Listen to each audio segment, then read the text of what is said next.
Before going to bed, I overheard a strange conversation between my daughter-in-law and my son. After Thanksgiving, he goes straight to the nursing home. I kicked the door open and shouted, "Before you go, I'll show you a special film." And when I pressed play on the TV, my daughter-in-law fainted. "I'm glad to have you here. Follow my story until the end and comment the city you're watching from, so I can see how far my story has reached. My name is Edward, and I'm 67 years old. 2 years ago, I thought I'd lost everything when my beloved wife Martha passed away from cancer. But I was wrong. I hadn't lost everything then. I was about to lose what little I had left, and it would come from the people I trusted most. It was the night before Thanksgiving, and I was shuffling down the hallway in my slippers, heading to the kitchen for my evening glass of warm milk. The routine had become sacred to me since Martha died. She used to make it for me every night, adding just a touch of honey the way I liked it. Now I made it myself, a small ritual that kept her memory alive. The house was quiet, except for the soft murmur of voices coming from the living room. My son Leonard and his wife Ava were having what sounded like a serious conversation. I wasn't trying to eavesdrop, but their voices carried down the hallway, and something in Ava's tone made me pause. "After Thanksgiving, he goes straight to the facility," she was saying, her voice cold and matter-of-fact. "I've already spoken to Sunset Manor. They have an opening next week." My blood turned to ice. I pressed myself against the wall, my heart hammering so hard I was sure they could hear it from the other room. "Are you sure about this timing?" Leonard's voice was hesitant, but not disagreeing, just concerned about logistics. "What if he asks questions?" Ava let out a sharp laugh that had no warmth in it. "What's he going to do, Leonard? He's completely dependent on us. Besides, we've been patient long enough. Your father takes up the entire guest room, and I'm tired of walking on eggshells around him. This house is too small for 3 adults. But he helped us with the down payment," Leonard said, though his voice lacked conviction. $25,000, Ava. That was his life savings. "And we're grateful," she replied smoothly. "That's exactly why we're not just abandoning him on the street. Sunset Manor is a nice place, clean, professional staff. He'll be better off there." I felt like someone had reached into my chest and squeezed my heart until it stopped beating. $25,000. My life savings, the money I'd scraped together from 43 years of working at the steel mill, the money Martha and I had set aside for our retirement, for emergencies, for our family's future. I'd given it to them willingly when they said they were struggling to buy this house. "What about the rest of his money?" Leonard asked. "His pension? His Social Security? Power of attorney, remember?" Ava's voice was practically purring now. "Once he's in the facility, and we can prove he needs full-time care, we can manage all his finances. The pension alone is $1,800 a month, plus his Social Security. That's almost $3,000 monthly we can use to pay for this house." The walls seemed to be closing in around me. I had to grip the doorframe to keep from falling. These people, my son and his wife, weren't just planning to abandon me. They were planning to steal from me. They were planning to warehouse me in some facility and take control of every penny I had. "I just feel bad about it sometimes," Leonard mumbled. "Don't," Ava snapped. "Your father had his life. He raised you. He had his marriage. He had his career. Now it's our turn. We're young, Leonard. We deserve to enjoy our lives without some old man shuffling around, leaving his pills everywhere and monopolizing the bathroom for an hour every morning." Old man, that's what I was to them, not Leonard's father. Not the man who had worked double shifts to pay for his college education. Not the man who had walked him down the aisle at his wedding because his own father had abandoned him when he was 12. Just some old man taking up space. I stood there in that hallway, in my pajamas and worn slippers, feeling smaller than I had ever felt in my entire life. The betrayal wasn't just Leonard's words or Ava's coldness. It was the realization that I had been living a lie for the past 2 years. Every smile, every "How was your day, Dad?" every "We're so glad you're here with us" had been a performance. "The papers are already signed," Ava continued. "I told them he has early-stage dementia and can't make decisions for himself anymore." "But he doesn't have dementia," Leonard protested weakly. "Who's going to know? He's old, he's grieving, he's confused. The staff at Sunset Manor deals with families like ours all the time. Adult children who can't handle the burden anymore." Burden. The word hit me like a physical blow. I thought about all the ways I'd tried to make myself useful since moving in with them. I cooked dinner 3 nights a week. I kept the yard immaculate. I paid for groceries every other week with my pension money. I babied their temperamental old furnace and fixed every leaky faucet and squeaky door in this house. I thought I was contributing. I thought I was earning my place. But to Ava, I was just a burden. "When do we tell him?" Leonard asked. "We don't," Ava said firmly. "We wake up Monday morning. pack his things, and drive him there, clean break. No drama, no arguments, no guilt trips. By Monday night, this house will be ours again. I couldn't listen anymore. My legs felt like they were going to give out, and I needed to get back to my room before they heard me. I crept down the hallway, each step feeling like I was walking through quicksand. Once inside my room, I closed the door as quietly as I could and sat heavily on the edge of my bed. The room suddenly looked different to me. This wasn't my room, I realized. This was their guest room. I was just a temporary occupant and my time was up. I looked around at my belongings, Martha's photograph on the nightstand, my clothes hanging in half the closet, my medications lined up on the dresser. 2 years of trying to build a new life, and it was all about to be packed up and shipped off to Sunset Manor. But as I sat there in the darkness, something else began to grow alongside the hurt and betrayal. It started as a tiny spark of anger, and it grew hotter with each passing minute. They thought I was helpless. They thought I was just some confused old man who would go along with whatever they decided. They had no idea who they were dealing with. I hadn't survived 43 years in a steel mill by being passive. I hadn't raised Leonard as a single father after his mother died by giving up when things got tough. And I sure as hell wasn't going to let some manipulative woman and my weak-willed son steal my life and my dignity without a fight. Leonard and Ava had made one crucial mistake. They assumed I was defenseless. Tomorrow was Thanksgiving, and they had no idea what kind of feast I was about to serve them. I barely slept that night. Every time I closed my eyes, I heard Ava's voice saying burden and old man. By 5 in the morning, I gave up trying to sleep and sat in my chair by the window, watching the sun come up over the neighborhood I'd helped them move into. This house, this beautiful 2-story colonial with the wraparound porch and mature oak trees, existed because of me. Not just the $25,000 down payment, though that had been everything Martha and I had saved.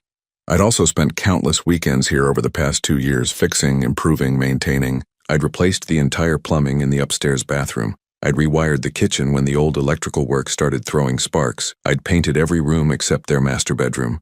I'd poured my blood, sweat, and savings into making this house a home for my family, and they were planning to throw me away like yesterday's newspaper. As I sat there remembering, the anger that had started last night began to crystallize into something harder, more focused. I started thinking about Leonard when he was growing up and how different things had been then. His mother died when he was 16, cancer, just like Martha. I was 34 years old working at the mill and suddenly trying to raise a grieving teenager by myself. I could have remarried. God knows there were women interested. But Leonard was so broken by losing his mother that I couldn't bear the thought of bringing someone new into our lives who might not understand what he was going through. So I focused everything on him. I worked extra shifts to pay for his college. I drove 6 hours each way every weekend during his freshman year because he was homesick and struggling. I paid for his wedding to Ava, a $15,000 celebration that nearly wiped out what little savings I had left after his education. I remembered that wedding day clearly now. Ava had insisted on an expensive venue, expensive flowers, expensive everything. Leonard had come to me, embarrassed but desperate, asking if I could help. "Just until we get on our feet, Dad," he'd said. "Ava's family expects a certain kind of wedding." Even then I should have seen the warning signs. Ava's family expected, but they weren't paying. It was always someone else's responsibility to fund Ava's expectations. But I'd said yes because I loved my son, and I wanted him to be happy. I liquidated the small investment account Martha and I had built up, and I handed Leonard a check for $15,000. I told myself it was worth it to see him smile on his wedding day. Now I understood the truth. I hadn't been buying Leonard's happiness. I'd been buying Ava's temporary approval, and the clock had been ticking ever since. I thought about the past 2 years, living in this house with them. All the little moments that I'd interpreted as love and care, I now saw with different eyes. When Ava insisted I join them for dinner every night, I'd thought she was being inclusive. Now I realized she was keeping tabs on me, making sure I wasn't getting too independent or making outside friends. When Leonard suggested I move in with them instead of staying in the apartment Martha and I had shared, I thought he was being thoughtful. Now I understood he was getting me away from neighbors who knew me, away from my routine, away from my independence. When they encouraged me to put their names on my bank account just for emergencies, I'd thought they were helping me plan for the future. Now I knew they were planning to rob me. The worst part was realizing how they'd isolated me. Back in my old apartment, I'd had Mrs. Rodriguez next door who checked on me every day. I'd had coffee every Tuesday with my old work buddy Frank. I'd had my routines, my independence, my dignity. Here I had nothing except what they allowed me to have. But they'd made a mistake. They thought 2 years of manipulation had made me helpless, but they'd forgotten something important about me. I might be 67, but I wasn't some doddering fool. I'd managed a crew of 30 men at the steel mill for over 20 years. I'd negotiated with union representatives and plant managers. I'd solved problems, handled crises, and made decisions that affected people's livelihoods. Those skills didn't disappear just because I'd retired. I got dressed quietly and made my way downstairs. Leonard and Ava were still sleeping, which gave me time to think and plan. I made my coffee and sat at the kitchen table with a notepad, just like I used to do when I was working through a problem at the mill. First, I needed information. I walked to Leonard's home office, where he kept all the household files. I'd helped him organize this filing system when they first moved in, so I knew where everything was. I found the folder labeled Dad's Documents and felt my stomach drop. Inside were papers I'd never seen before. Power of attorney documents with my signature, but I didn't remember signing them. Medical assessments claiming I had early-stage dementia, signed by a doctor I'd never met. And worst of all, admission papers for Sunset Manor with my information filled out and a deposit already paid. My hands were shaking as I read through everything. They hadn't just been planning this for a few weeks. They'd been setting this up for months, maybe longer.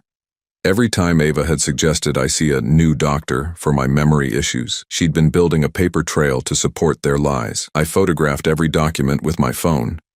Martha had given me this smartphone for my 65th birthday, and she'd taught me how to use the camera. "You never know when you might need evidence of something, Eddie," she'd said with a laugh. If only she'd known how right she was. Next, I checked their financial documents. Leonard had always been careless about leaving papers out, and I found their bank statements in a stack on his desk. What I saw made my blood boil. They'd been spending my down payment money on luxury purchases, a $5,000 weekend getaway to Napa Valley last month. Ava's new car, a BMW that cost more than I'd made in 6 months at the mill. Leonard's golf club membership, which ran $800 a month. They'd taken my life savings and used it to fund a lifestyle they couldn't afford, and now they planned to take my pension and Social Security to keep the party going. I photographed those documents too. But the real discovery came when I found Ava's personal phone, which she'd left charging on the kitchen counter. I knew her passcode because I'd watched her enter it dozens of times. It was Leonard's birthday. Her text messages told the whole story. Conversations with her sister about how Leonard's dad is finally going into a home and how they'd finally have some privacy. Messages with someone named Rick that made my skin crawl, talking about their special friendship and how she'd be free to travel once I was out of the picture.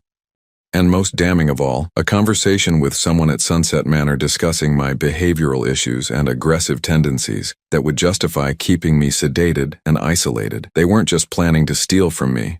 They were planning to drug me into compliance. I saved screenshots of everything and sent them to my own phone. Then I deleted the evidence of my snooping from her phone. As I sat there in their kitchen, surrounded by the evidence of their betrayal, I felt something I hadn't felt in years. Purpose, focus, the same feeling I used to get at the mill when a crisis hit and everyone looked to me for solutions. Leonard and Ava thought they were dealing with a confused, helpless old man. They were about to learn that they'd picked a fight with the wrong person. Tomorrow was Thanksgiving, and I was going to give them a meal they'd never forget. Thanksgiving morning arrived gray and cold with a light drizzle that matched my mood perfectly. I woke up early, as I always did, and made my coffee in the quiet kitchen while Leonard and Ava slept in. For the first time in months, I felt completely calm. There's something liberating about knowing exactly where you stand, even when that place is on the edge of a cliff. I'd spent most of the previous day making preparations, and now everything was in place. Today would be the last Thanksgiving this family would ever spend together, though Leonard and Ava had no idea what was coming. By 7 in the morning, I was in the kitchen starting the turkey. Ava had assigned me cooking duties weeks ago, which at the time had felt like she was including me in the family traditions. Now I understood it differently. She wanted me to do the work while she took credit for hosting a beautiful holiday meal. It was fitting, really. One last time doing everything while they enjoyed the benefits. I stuffed the 20-pound bird with Martha's recipe, the one I'd been making for 30 years. As I worked, I thought about all the Thanksgivings Martha and I had hosted when Leonard was growing up. Our tiny apartment kitchen could barely fit the turkey, but we'd managed to feed Leonard and whatever friends he wanted to bring home from college. Those had been real family meals, full of laughter and genuine gratitude. This would be something else entirely. Around 9, Leonard wandered downstairs in his pajamas, yawning and looking for coffee. He seemed nervous, which told me he'd been thinking about their plan for Monday. Good, he should be nervous. "Morning, Dad," he said, trying to sound normal. "Turkey smells great." "Just like your mother used to make," I replied, not looking up from the potatoes I was peeling. She always said Thanksgiving was about being grateful for family. I watched him flinch slightly at that. Leonard had always been a terrible liar, even as a child. He got that from his mother, who couldn't keep a secret to save her life. It was one of the things I'd loved about her. Yeah, well, Leonard mumbled, pouring his coffee. Mom always made everything special. She did, I agreed. She also taught me that family loyalty is everything, that you stand by the people you love no matter what. Leonard's hand shook slightly as he lifted his coffee cup, and I knew my words were hitting their target. He excused himself and went back upstairs, probably to report to Ava that I was acting strange. Let him. Today, I wanted them both on edge. Ava emerged around 10:30, dressed in a cream-colored sweater that probably cost more than my monthly pension. She'd done her hair and makeup as if we were expecting company, though it would just be the three of us. Everything about Ava was performance, I realized. Even her marriage to my son was just another show. "Edward, you've been busy," she said, surveying the kitchen with that fake smile she'd perfected. "Everything looks wonderful." "I wanted today to be special," I told her, meeting her eyes directly. "I have a feeling it's going to be memorable." Something flickered across her face at that. A moment of uncertainty, but she recovered quickly and started fussing with the table settings, rearranging things that didn't need rearranging. Nervous energy, I realized. She was feeling the pressure too. Perfect. While they both bustled around the house, pretending everything was normal, I made my final preparations. I'd hidden a small digital recorder in the living room the night before, tucked behind one of Ava's decorative pillows. I'd also set up my laptop in my bedroom, connected to the living room television through the wireless system Leonard had installed last Christmas. Everything was ready. The meal itself was tense, though I don't think Leonard and Ava realized how obvious they were being. They kept exchanging glances, and Ava kept steering the conversation toward safe topics like the weather and Leonard's work. Neither of them mentioned any plans for the weekend, which was telling. Normally, Ava would spend the entire meal discussing her Black Friday shopping strategy. "This is delicious, Dad," Leonard said, cutting into his turkey. "You really outdid yourself." "I wanted to make sure everything was perfect," I replied. "After all, this might be our last family dinner for a while."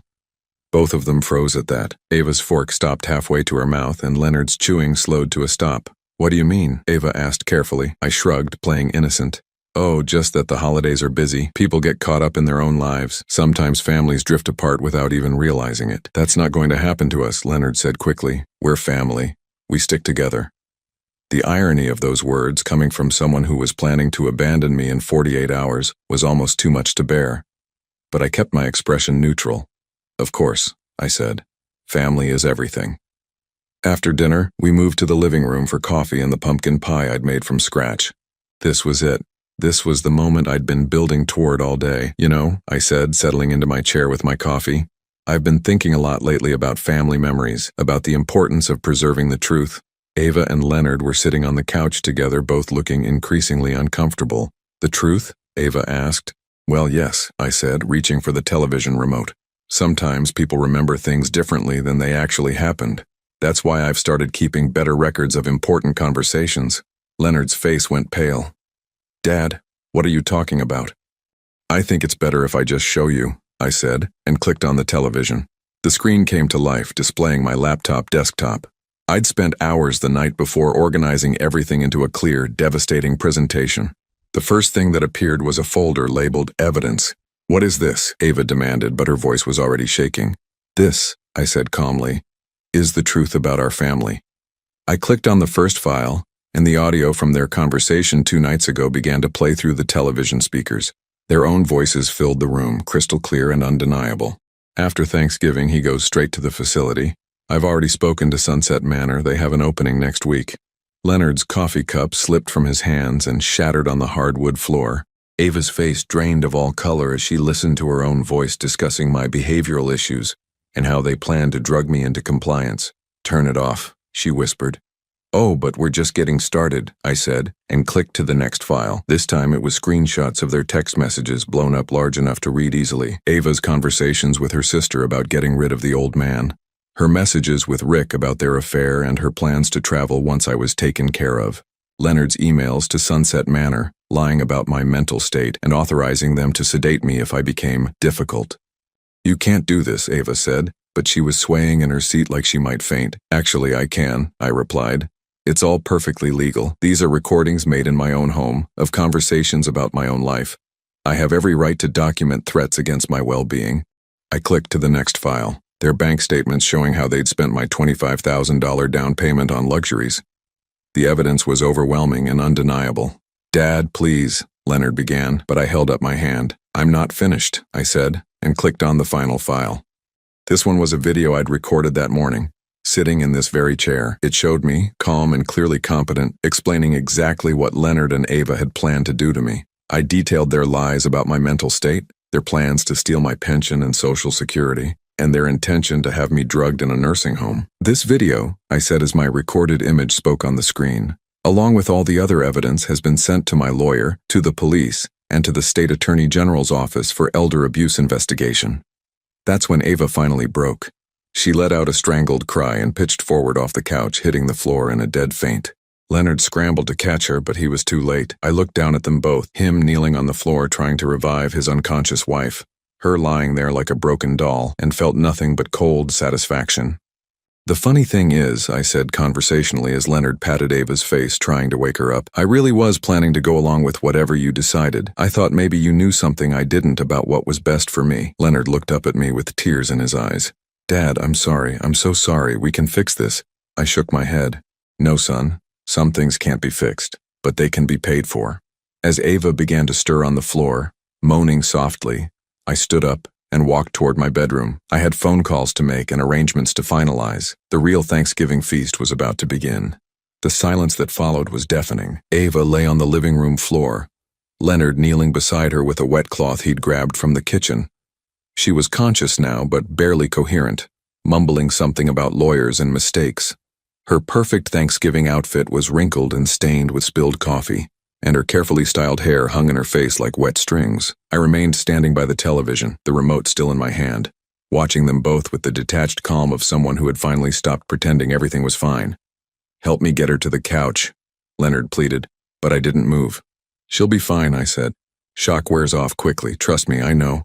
Leonard managed to help Ava sit up against the couch, and slowly her eyes focused on me. The look she gave me was pure hatred, mixed with something I'd never seen from her before. Fear. "You have no right," she whispered, her voice hoarse. "Those were private conversations. In my house," I replied calmly, "about my life, about stealing my money and having me drugged. I'd say I have every right." "It's not your house," she snapped, finding her voice. "Your name isn't on the deed." I smiled at that. It was the first genuine smile I'd felt in months. "Actually, Ava, that's where you're wrong." Leonard looked confused. "What do you mean?" "I mean that when I gave you that $25,000 down payment, I didn't just hand you cash and walk away. I went to the closing with you, remember? I signed papers too. I insisted on being added to the deed as a partial owner, proportional to my contribution." The color drained from Leonard's face as he remembered. "But the lawyer said exactly what I asked him to say, that it was a family gift. But the legal documents tell a different story. I own 37% of this house, Leonard. You can't sell it without my permission, and you certainly can't kick me out of it." Ava struggled to her feet, swaying slightly. "That's impossible. We would have known. You would have known if you'd read the documents instead of just signing wherever Leonard pointed. But you were too excited about getting your hands on my money to pay attention to the details." I walked over to Leonard's home office and returned with a folder I'd retrieved earlier. Inside were copies of all the closing documents with my ownership percentage highlighted in yellow. 37%, I repeated, placing the papers on the coffee table. "Plus, since you've been using my pension money to help pay the mortgage for the past 2 years, that percentage has actually increased. My lawyer estimates I now own approximately 42% of this property." Leonard was staring at the papers like they might catch fire. "But why didn't you tell us?" "Because I trusted you," I said simply. "I thought we were family. I thought you'd treat me with respect and dignity. I never imagined you'd try to steal from me and warehouse me in a facility." Ava was regaining her composure and, with it, her viciousness. "You're a manipulative old man. You tricked us." "I protected myself," I corrected. "Something I learned to do after 43 years in a steel mill, dealing with people who thought they could take advantage of me." She lunged toward the television, trying to grab the remote from my hand. "Turn that off. Delete everything." I held it out of her reach easily. "It's too late for that, Ava. Everything's already been uploaded to cloud storage and sent to multiple recipients. Even if you destroyed my laptop, the evidence would still exist." Leonard was reading through the deed documents, his face growing paler with each page. Dad, this changes everything. We didn't know you owned part of the house. It changes nothing, I said firmly. You still planned to steal from me. You still lied to doctors and nursing homes about my mental state. You still conspired to drug me and take control of my finances. The fact that you didn't realize I could fight back doesn't make your crimes any less serious. Ava was pacing now, her hands shaking with rage. Crimes, don't be ridiculous. We're your family. We were trying to take care of you. By lying about my mental health, by planning to have me sedated, by stealing my pension, I shook my head. That's not care, Ava, that's elder abuse and it's a felony. The weight of that word, felony, hit them both like a physical blow. Leonard sank into his chair and Ava stopped pacing. What do you want? Leonard asked quietly. I want my dignity back, I said. I want my independence back, and I want both of you out of my life. You can't kick us out, Ava protested. Even if you own part of the house, we own the majority. True, I agreed, but I can make your lives very uncomfortable. I can refuse to sign any sale documents if you decide to move. I can demand my share of the equity if you want to refinance.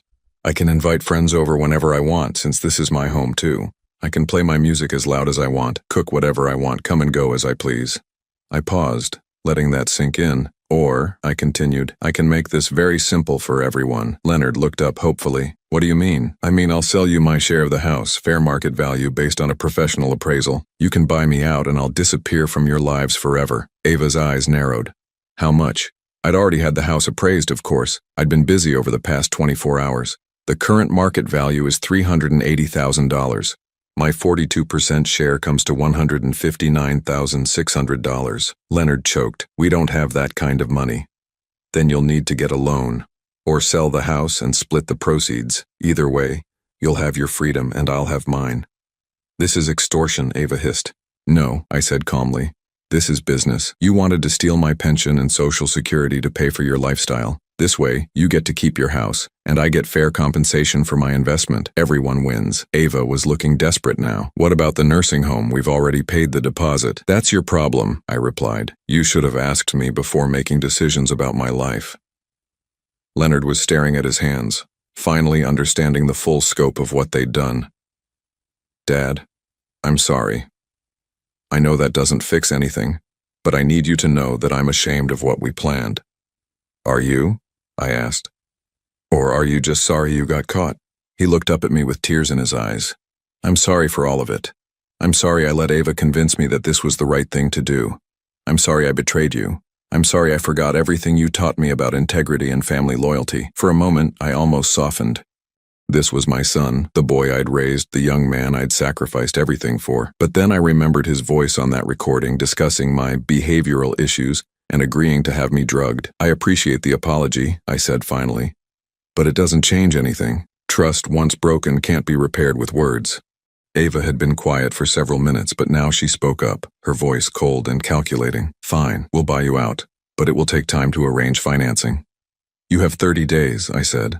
After that, I start charging rent for my bedroom and I'll be inviting friends over regularly. Remember, this is my home too. 30 days isn't enough time, Leonard protested. It's more time than you were planning to give me, I pointed out. Monday morning, remember? Pack his things and drive him to Sunset Manor. Leonard winced at his own words being quoted back to him. I've already spoken to a lawyer, I continued.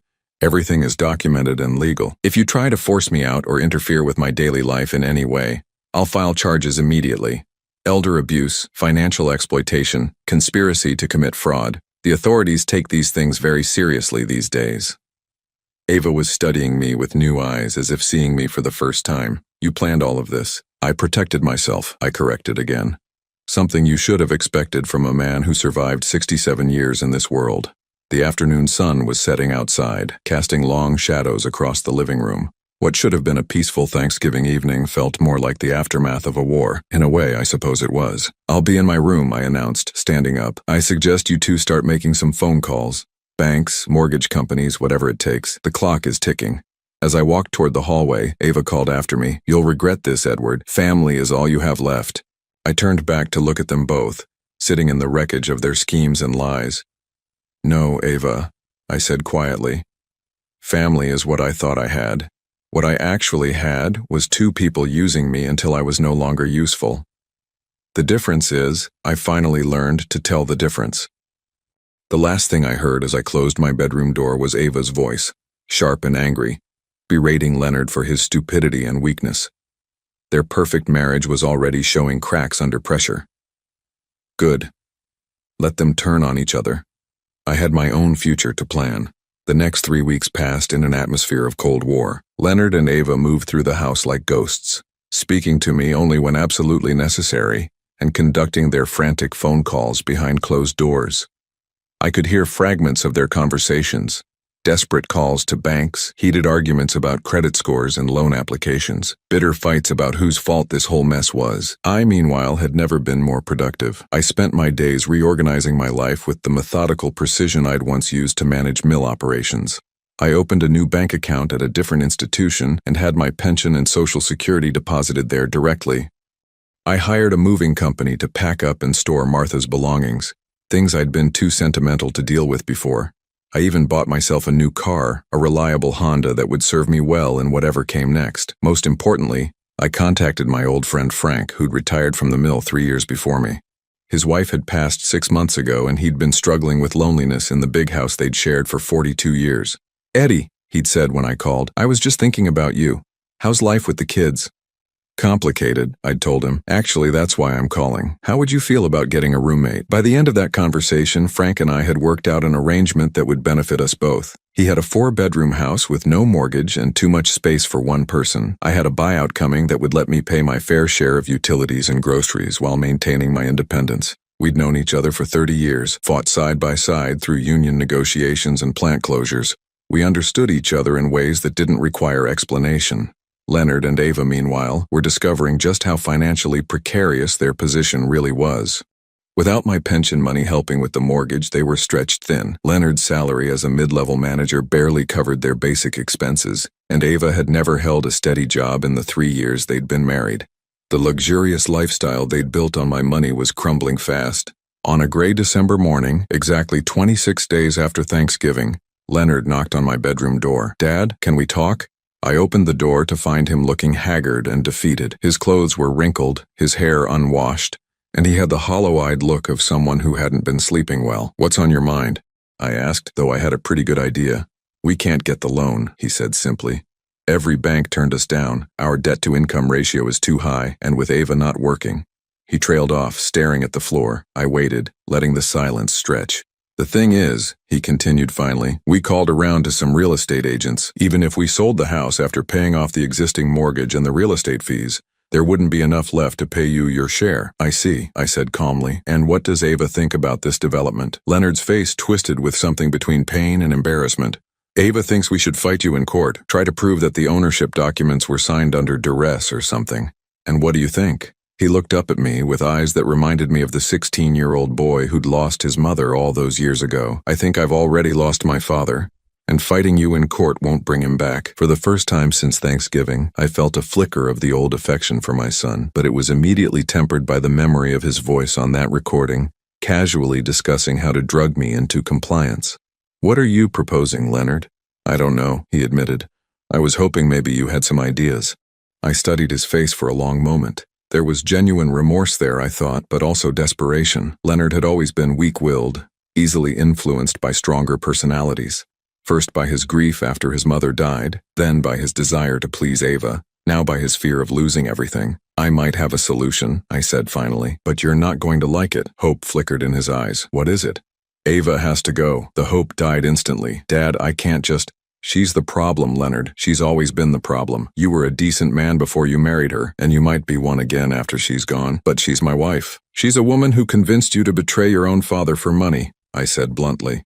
"She's a woman who's been cheating on you with someone named Rick while planning to use my pension to pay for her affair." Leonard's face went white. "What are you talking about?" "I have her text messages, remember? She's been seeing this Rick person for months. They have plans to travel together once you got my money under control. Did you really think she'd stick around once the financial pressure got too intense?"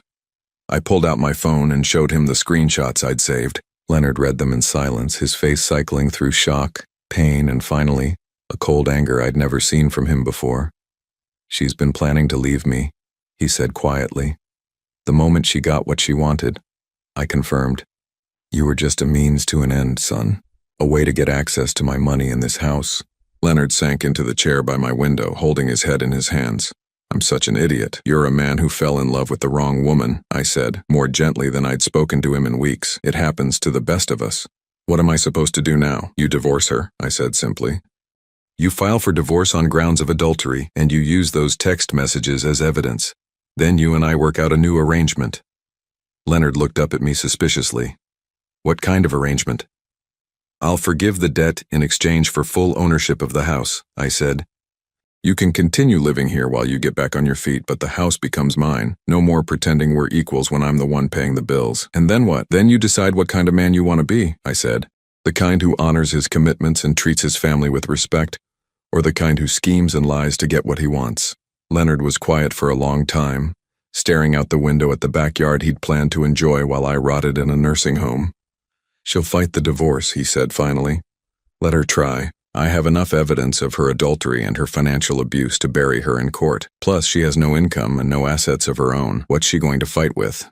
What about Rick? What about him? He's been having an affair with a married woman who was planning to steal from her elderly father-in-law. You think he's going to stick around when this gets messy? Leonard nodded slowly, understanding dawning on his face. You really think she'll just leave? I think Ava is a predator who moves on when her current target stops being profitable, I said. Give her 2 weeks of legal bills and public humiliation and she'll be gone. The conversation was interrupted by the sound of the front door slamming. Ava was home from whatever shopping expedition she'd been on, probably charging more debt to credit cards they couldn't afford to pay. Leonard, her voice called from downstairs. Where are you? We need to talk. Leonard and I looked at each other. Now or never, I said quietly. He took a deep breath and stood up. I guess it's time to find out who I really am. As we walked downstairs together, I felt something I hadn't experienced in months. Respect for my son. Not love, not yet. That would take time to rebuild if it ever could be. But respect for a man finally ready to face the consequences of his choices. Ava was in the kitchen, surrounded by shopping bags from expensive stores. She looked up as we entered, and I saw her eyes narrow as she took in our unified front. What's going on? She asked, but her voice was already tense with suspicion. Leonard walked over to the kitchen counter and picked up his laptop. I need to show you something, Ava. Leonard, what are you doing? But she was already backing toward the door, her predator's instincts telling her that the game had changed. I'm showing you some text messages, Leonard said, opening the laptop and turning it toward her. Messages between you and Rick about your plans for after we got control of Dad's money. Ava's face went through the same color changes I'd watched Leonard experience upstairs. Shock, denial, fear, and finally, cold calculation. Those are fake, she said quickly. He's manipulating you, Leonard. Can't you see what he's doing? Are they fake? Leonard asked quietly. Are the messages about leaving me once you got what you wanted fake? Are the plans to travel with Rick fake? Ava glanced between us, realizing that her usual tactics weren't going to work this time. When she spoke again, her voice was different, harder, more honest than I'd ever heard it. Fine, she said. Yes, I was planning to leave, but can you blame me? Look at this life, Leonard. Look at what we've become. Struggling to pay bills, taking care of your decrepit father, stuck in this boring suburban nightmare. So you decided to steal from him and abandon me? I decided to take what we deserved and start over somewhere better, with someone who actually has ambition. Leonard nodded slowly, as if her words were confirming something he'd already known, but been afraid to admit. I want you out, he said simply. You can't kick me out. I'm your wife. Not for much longer. Leonard's voice was steady now, resolved. I'm filing for divorce tomorrow. Adultery and financial abuse. Dad has evidence of everything.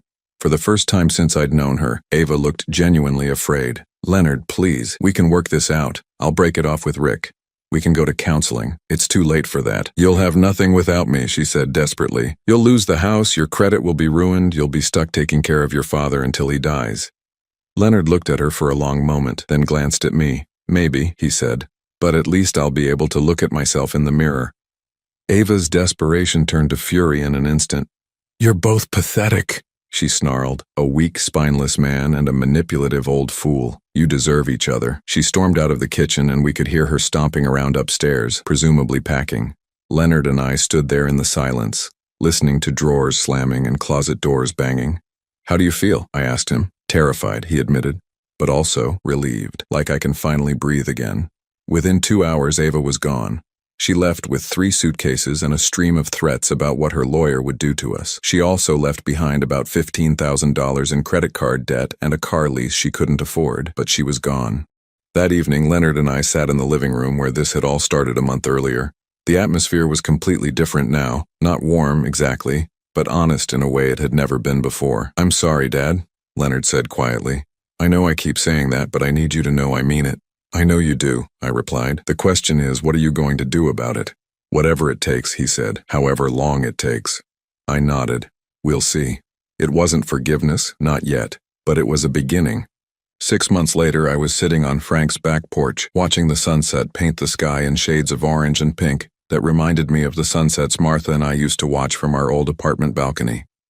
The peace I felt was something I hadn't experienced in years, not the exhausted quiet of someone who'd given up fighting, but the deep satisfaction of someone who'd fought and won. Frank emerged from the kitchen carrying 2 beers and his famous grilled cheese sandwiches.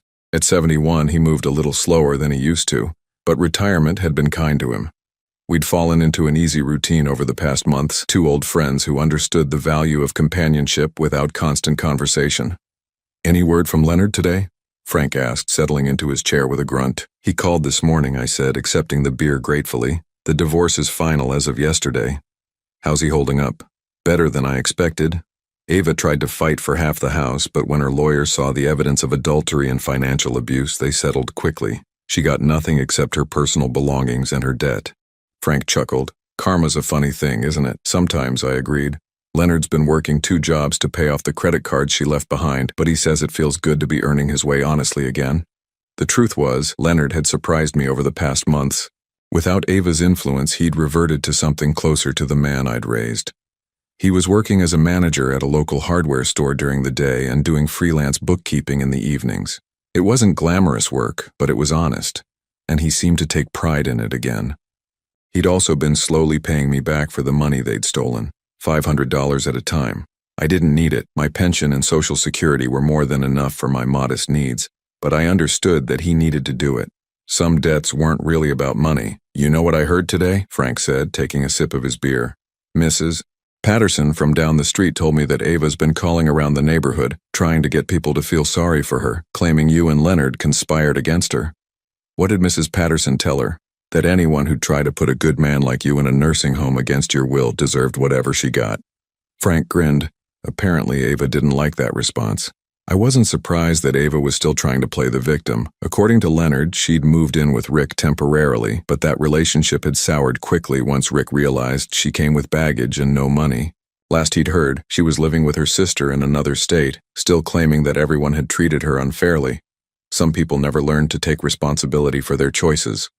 My phone buzzed with a text message, and I smiled when I saw it was from Leonard. "Having dinner with Sarah tomorrow night, thought you should know." Sarah was a nurse at the clinic where Leonard had been getting counseling. She was a widow with 2 teenage children, and from what Leonard had told me, she was everything Ava wasn't: kind, hardworking, and completely unimpressed by material possessions. They'd been taking things slowly, which showed a maturity in Leonard that I hadn't seen in years. "Good news?" Frank asked, noticing my smile. "Leonard's got a date tomorrow night." "The nurse?" "The same one." I'd told Frank about Sarah, of course. After 6 months of living together, we'd shared most of our important stories. "I think this one might be different. You sound hopeful." "I am," I admitted. "For the first time in years, I think Leonard might actually be happy. Really happy, not just trying to please someone else." Frank nodded thoughtfully. "What about you? You happy?" It was a good question. Was I happy? I thought about the past year. The betrayal, the confrontation, the months of rebuilding. It had been painful, but it had also been necessary. "Yes," I said finally. "I think I am." And I was. Living with Frank had given me something I'd lost without realizing it: independence. We shared expenses and companionship, but I wasn't anyone's burden or responsibility. I cooked when I felt like it, went to bed when I was tired, and spent my money on things that brought me joy instead of funding someone else's lifestyle. I'd also reconnected with old friends from the mill, men I'd lost touch with during the years I'd spent trying to be the perfect father and grandfather to people who didn't appreciate the effort. We met for coffee twice a week and played poker every Friday night. For the first time since Martha died, I had a social life that belonged to me. "You know what the funny part is?" I said to Frank. I was actually ready to go along with their plan. If they'd just asked me honestly about moving to a care facility, if they'd treated me with respect and included me in the decision, I might have agreed. Really? Really? This house was getting too big for me after Martha died. I was lonely, struggling with basic maintenance, worried about what would happen if I fell or got sick. Part of me thought maybe they were right, that I needed more help than I wanted to admit, but they didn't ask. No, they decided for me. They lied to me, stole from me, and planned to drug me into compliance. And two, they treated me like a problem to be solved instead of a person with rights and feelings. Frank was quiet for a moment, watching a cardinal land on the bird feeder we'd hung from the old oak tree. My daughter wanted to put me in a place after Helen died, he said finally. Said she was worried about me being alone in this big house. What did you tell her? I told her I'd consider it when I was ready, but that I wasn't ready yet. She respected that. He smiled. Having you here has shown her that there are other ways to handle getting older. She's stopped bringing up the nursing home idea. Good, I said. Everyone deserves to make their own choices about how they want to live. As the sun continued to set, I found myself thinking about Martha. She would have been horrified by what Leonard and Ava had planned, but I thought she would have been proud of how I'd handled it. Martha had always been the stronger one in our marriage, the one who stood up to bullies and protected the people she loved. In fighting for my independence, I'd finally learned to channel some of her strength. Edward? Frank's voice interrupted my thoughts. Yeah? I'm glad you're here. This old house was getting too quiet without Helen. I'm glad I'm here too, I said, and meant it. My phone rang and I was surprised to see Leonard's number. He usually texted unless something was wrong. Dad? His voice sounded strange, excited but nervous. What's going on, son? I need to ask you something. It's about Sarah. I felt a smile tugging at my lips. Go ahead. I want to ask her to marry me. I know it's only been 6 months since the divorce, but we've been talking about it and we both feel ready. But I wanted to ask for your blessing first. The request surprised me. The old Leonard would have just announced his decision, probably after Ava had already planned the whole wedding. This showed a consideration and respect that had been missing for years. Tell me about her, I said. She's nothing like Ava, Leonard said immediately. She works hard, she's independent, she pays her own bills. She's raised 2 kids mostly on her own after her husband died in Afghanistan, and she's done an amazing job. They're good kids, respectful and responsible. How does she feel about your situation, the debt, the struggle to rebuild? She respects it, Leonard said. She says she'd rather be with someone who's working to fix his mistakes than someone who never makes any. She's not looking for someone to take care of her financially. She wants a partner. I thought about that. A partner. What a different concept from what Leonard had had with Ava, where he'd been expected to provide while she consumed. What about her kids? How do they feel about you? They're cautious, which I think is smart. Their mom has been single for 4 years and they're protective of her, but they've been respectful. And I think we're building trust slowly. And you? How do you feel about becoming a stepfather? Leonard was quiet for a moment. Terrified, he admitted, but also excited. These kids have been through a lot, losing their father and watching their mother struggle. I want to be someone they can count on, someone who adds stability to their lives instead of chaos. The maturity in his voice was remarkable. This wasn't the same man who'd been willing to drug his own father to avoid inconvenience. You have my blessing, I said finally. But more than that, you have my respect. You've become the man I always hoped you'd be. I could hear Leonard's intake of breath over the phone. Thank you, Dad. That means everything to me. When are you going to ask her? Tomorrow night? I saved up for a ring. Nothing fancy, but something meaningful. I want to do this right. After we hung up, Frank looked at me expectantly. Good news? The best, I said. I think my son is finally growing up. As the last light faded from the sky and the first stars appeared, I felt a contentment I hadn't known was possible. My family had broken apart and rebuilt itself into something different, something honest. Leonard was becoming a man I could be proud of, and I was living a life that belonged entirely to me. It wasn't the ending I'd expected when I overheard that conversation on Thanksgiving night. It was better. Because sometimes, when you finally stop trying to be what other people want you to be, you discover who you really are. And sometimes, if you're very lucky, the people who matter most discover it too. The old Edward, the one who'd been willing to sacrifice his dignity for the illusion of family harmony, was gone. In his place was a man who knew his worth and wouldn't settle for less than he deserved, and that man was finally truly free.